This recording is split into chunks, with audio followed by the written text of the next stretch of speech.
Well, I'm so excited for the new season of Motherland and especially your character Anacostia because she's, let loose this season. She's out in the field for sure. Oh yeah. And I wanted to talk a little bit about kind of how her loyalty to Alder has wavered as of end of season one. And we pick up with her season two, episode two. I know we pick up with her a little bit in one, but in episode two, she's on to Scylla and sort of becomes a bit of a rogue in a sense, sort of surprising her at this vigil.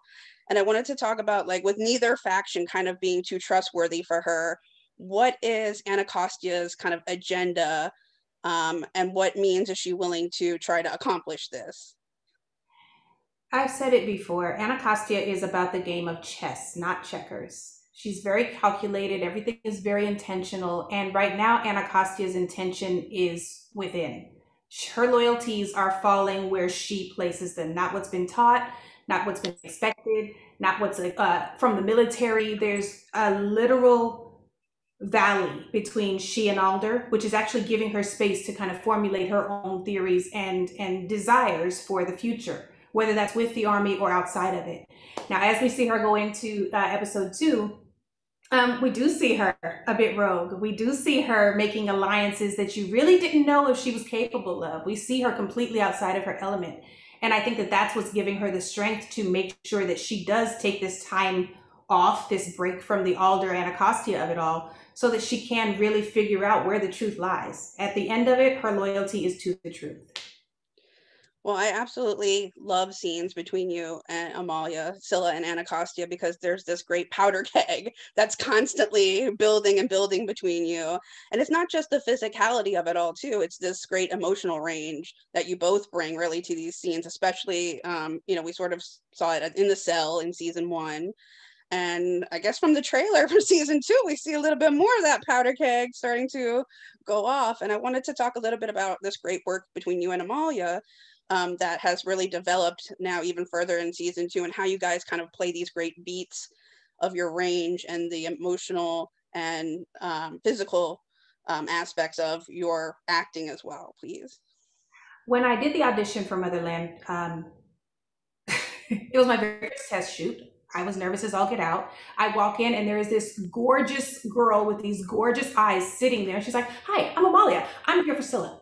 And she just starts nodding at me. I'm like, "Oh, okay, we're going to be friends." When we got done with our auditions, we went to eat, and within 7 minutes, we knew we had our jobs. And so it's amazing to come to this point of the journey knowing that this person is who I started this whole journey with. We have become friends. And I think because of that, we've got an opportunity to kind of learn the silent nuances of each other and where we're going to go. And we're learning each other's characters at the same time. So when we had the opportunity to play in the cell last season, it was so intense. It was so deep. It was so nourishing and fulfilling. And then getting to come here and getting to be uncomfortable together and having to navigate those waters. I'm truly in awe of her talent. It makes me up my game. And we just had a great time. The time flew. And I think that when the audience gets a chance to really see where Anacostia and Scylla's intentions lie, it really makes them root for whatever is to be. However it has to happen, you want it to happen. And I think that the chemistry that we've been able to create, not only through friendship, but through artistry, has been a blessing for me. I mean, the twist that I don't know because I haven't seen every episode, but the twist, at least from the season two trailer, like I keep saying, really only amplify that great electric and palpable way that you both play off of one another. And like you said, like you never know because we never thought at the end of season one would Anacostia let her go. Did we think that this would happen? Oh, So I love that Anacostia also keeps people guessing. Do you think she's keeping herself guessing, or does she know? I think it's she has to sit and kind of devise what's next. Before she makes a step, she's looked at the end of the path. She's come up with a plan C, D, F, So when you're seeing her quiet, there's something amok, there's something being formulated. And I think that once you actually see, once we get towards episode 2 and beyond, you'll start to see how her wheels are now starting to turn, but in a different direction. And she's flawless with her execution, which is great to watch. And of course, a lot of fans like to refer to Anacostia as Mama Costia.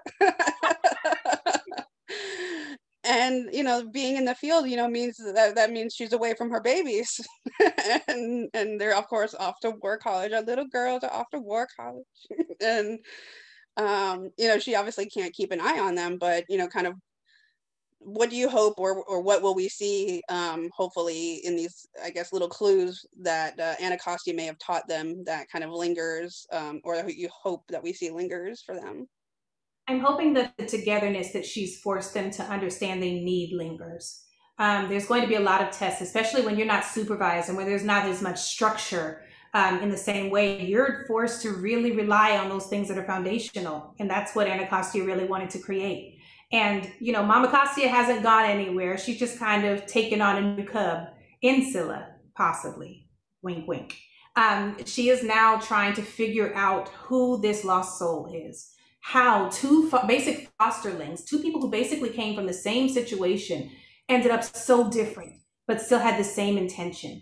It's a real case study for her. And so even though she's not able to keep an eye on her babies, she's trusting that they have enough to do what they need to do for the next level, and that they'll, continue on the path that she set forth for them. But right now, Mama Costia has to know that Mama needs a break and really has to pay attention to what she needs to do to make things right as well. And it being next to Scylla means Mama Costia is next to Mama Collar. So a little bit. Possibly. Possibly.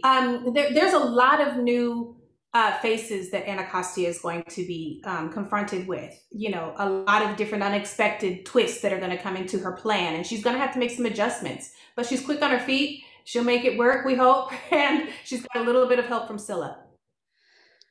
Well, I mean, certainly last season, even though it was filmed so far off and when it aired, seemed so relevant. And then, of course, now even more so, things feel, at least from the themes that we sort of see, whether we've watched the first episode early or whether we're watching it new and beyond. I mean, it certainly seems continually so quite relevant and so poignant. And I wanted to talk a little bit about how that really sort of feels for full circle. I mean, season 1, we felt, in quarantine and people were in quarantine. And now we feel a little bit freer, much like the trio and Mama Costia and Scylla as well.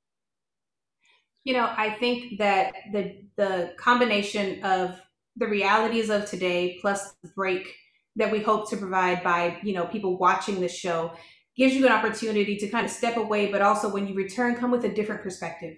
As you mentioned, last year we went into the pandemic and there was this witch plague that was going around and really wreaking havoc on our witches.